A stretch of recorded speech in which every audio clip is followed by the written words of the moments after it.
Hello viewers, నమస్తే అందరికీ. ఎట్లున్నారు మళ్ళా? ఈరోజు మన కిచెన్లో ఒక రేంజ్ ఐటెం ప్లాన్ చేసిన. దీన్ని చూడ్డానికి మటన్ లెక్కనే ఉంటుంది, తింటే కూడా మటన్ ముక్క తిన్నట్టే ఉంటుంది, కానీ మటన్ కాదు.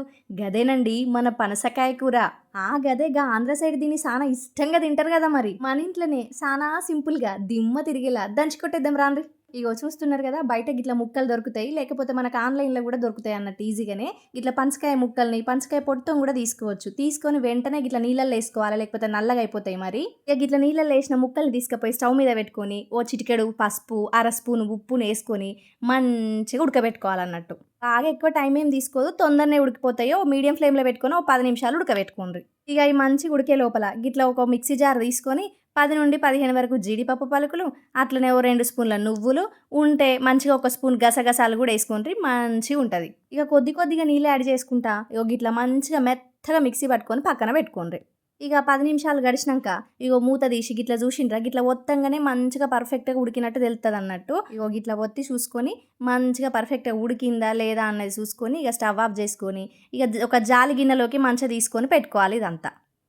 ఇక ఇది పక్కన పెట్టి మన స్టవ్ పైన మంచిగా ఒక కడాయి పెట్టుకొని దాంట్లో ఓ 3-4 స్పూన్లంతా నూనె పోసుకోవాలి. ఇక నూనె గిట్లా కొంచెం వేడైన తర్వాత దీంట్లో ఓ 2 పెద్ద సైజు ఆనియన్స్ మంచిగా తురుముకొని గిట్లా వేసుకొని మంచిగా వేయించుకోవాలి. 1 నిమిషం పాటు గిట్లా మంచిగా వేగినాక ఇప్పుడు మళ్ళా స్టవ్ సిమ్లో పెట్టుకొని ఇక కొంచెం ఒక చిటికెడు పసుపు, తగినంత ఉప్పు, అయితే ఓ స్పూన్ ఉప్పు వేసుకొని మంచిగా ఆనియన్స్ గోల్డెన్ బ్రౌన్ కలర్ వచ్చే వరకు మంచిగా వేయించుకోవాలి. గిట్లా కొద్దిగా మంచిగా వేగినాక ఓ స్పూన్ ధనియాల పొడి, ఓ స్పూన్ కారం కూడా వేసి మంచిగా కలుపుకోండి. ఆంధ్ర డిష్ను మన తెలంగాణలో స్టైల్లో చేస్తానం. మరి ఎట్లుండాలి? కారం కొంచెం గట్టిగానే ఉండాలి. మరి కారం తింటే చెవులోంచి పొగలు రావాలి, కళ్ళలోంచి నీళ్ళు రావాలి. అప్పుడే కదా మరి అసలైన మన తెలంగాణలో చేసినట్టు ఉంటుంది. ఏమంటారు? ఇది ఇట్లా మంచిగా ఫ్రై అయిన తర్వాత మనం మిక్సీ పట్టి పెట్టుకున్నాం కదా, ఇక అది కూడా ఇంట్లో వేసి మంచిగా కలుపుకోండి.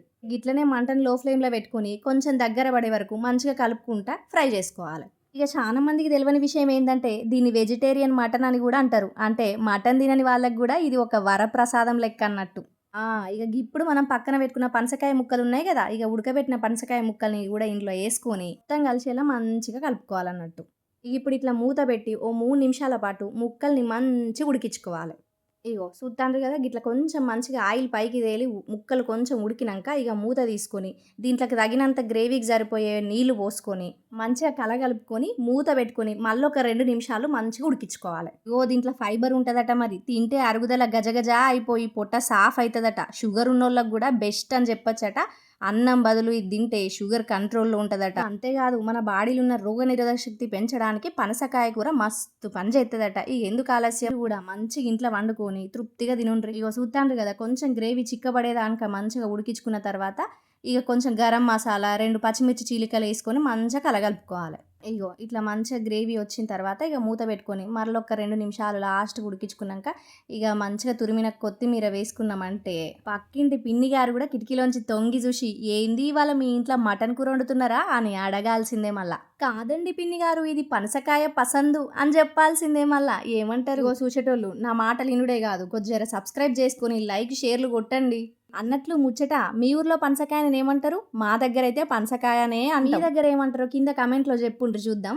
చూసిండ్రా ముక్క ఎట్లుందో? గిది తింటే మటన్ తిన్నట్టే ఉంటుంది, కానీ గిలస్ట్రాలు అని టెన్షన్ పడాల్సిన పని లేదు. మరి పొట్టకు కూడా పండగే. సరే కానీ సబ్స్క్రైబ్ చేసుకోండి.